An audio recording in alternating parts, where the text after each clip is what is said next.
Ecology and natural environment of Swiss villages. A small Swiss mountain village in the beautiful Upper Valais region near the Matterhorn enjoys the unique distinction of having helped change ecology twice. It's all down to its good record-keeping and clever management of its scarce water resources. Torbel, population 481, sits on a hillside at 1,497 meters above the town of Vist. It is proud of its traditions. Over 80% of the population are Torbel-born, even today. Peaceful high-altitude solutions. The locals are known to other Swiss as bulls. It's not known why. Perhaps for their pugnacity in earlier times, suggests the mayor Urs Juan, with a wink. But their skill at solving problems peacefully is what catapulted them into science history.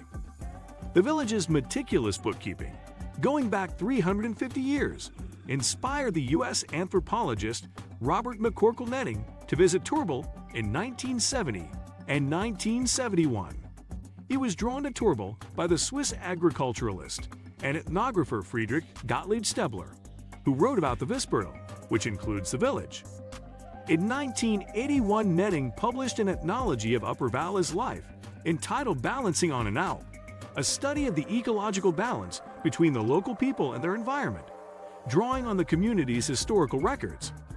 Netting championed peasant farmers for their energy-efficient, low-input, successful adaptation to the environment. His work helped establish cultural ecology as a scientific discipline. Until then, U.S. environmental management was mainly about preserving wilderness. Netting, focusing on human-inhabited environments, showed that the household is the most effective management unit for farming. Governments, he said, should not interfere in deciding what farmers produce. His findings have changed environmental government practices around the globe. First Nobel Economics Prize-winning woman studied Valaisan bisses.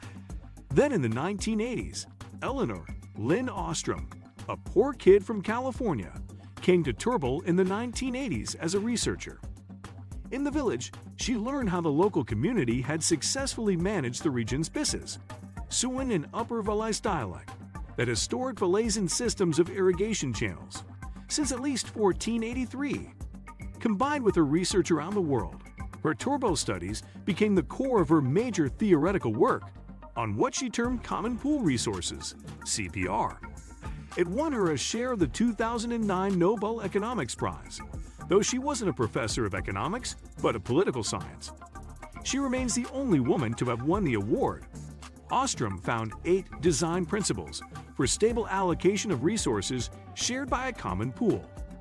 Basically, they require you to ensure that local communities get equal rights and responsibilities for managing resources. A system with no government.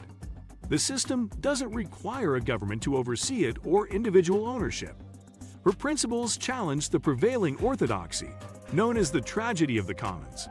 This declared that when no one owns a common resource, everyone has an interest in exploiting it to extinction rather than preserving it. Fish stocks get depleted, grazing lands become bare, forests are denuded, and land worked till it is no longer fertile. The conventional answer is governmental protection of property rights, and this was the practice in many countries after the tragedy article appeared in 1968. Biss's management in the Valais showed these aren't the only solution. No one owns the water courses, and each individual along the route had and still has a right to take from the stream in return for putting in a few days' maintenance work each year. There were substantial penalties for infractions, but no one had an incentive to take a lot more than their share.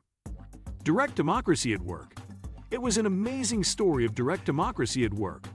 Elsewhere in the Valais, there were vigorous disputes between neighboring communities about this scarce resource, essential for the cattle growers, vineyards, orchards, and vegetable farms in the River Rhone Valley below. But Torbel found the right formula that evened out the demands and supplies. Calculation methods for assigning water rights in the Valais were often unusual in a time when few people could read or write. Torbel chose the time when the first rays of sunlight hit the Weißhorn to indicate when water use could begin. In other places, similar methods were used until at least 1950. Guy Bratt, a former British consultant in Geneva, who became an enthusiast of bisses, believes their sudden appearance in medieval records is due to the profitability of exporting cattle to Italy, which led to an increase in cows and decrease in the traditional Vallis sheep and goats. His short book, The Bisses of Vallis, is still perhaps the most informative popular guide about this traditional system of water management. A name lost in time. Where do the terms bis and sun come from? Brack couldn't find satisfactory explanations in his dictionaries. An international colloquy on bisses, held in Sion in 2010, suggested bisses may originate in the Celtic bayou, similar to bed. Sun, not found in documents earlier than 1500, might be related to the Sanskrit su, meaning water, from the ancient Indo-European. A German survey named bisses today as without doubt the most celebrated irrigation system in Europe. A 1994 estimate calculated 376 remained out of a total of 1748, but it depends on what you count. Johannes Gerber in Meringen maintains an inventory of 600 bisses. In addition, he notes that the bis workers have their own saint, Margaret. Drying up. The watercourses are popular with tourists, both locals and foreigners, since many have easy pathways alongside them in beautiful landscapes. But the Rhone Valley remains short of rainfall, less than 600 millimeters on average each year. University of Lausanne researchers estimate that this could decline by 10% by 2050 if the predicted 2 degrees warming takes place. Torbal is now an official Swiss heritage site and for 3 decades has supported a preservation society. The society maintains a museum and 8 houses to show visitors and its young people how villagers used to live, 4 children to 1 bed, for example. The Bisses have their own museum in a 17th century painted house in Aint above Cheyenne. What do you think of our video? Let me know in the comment section below. Before you go, please hit the like button and subscribe to my channel. Thanks for watching.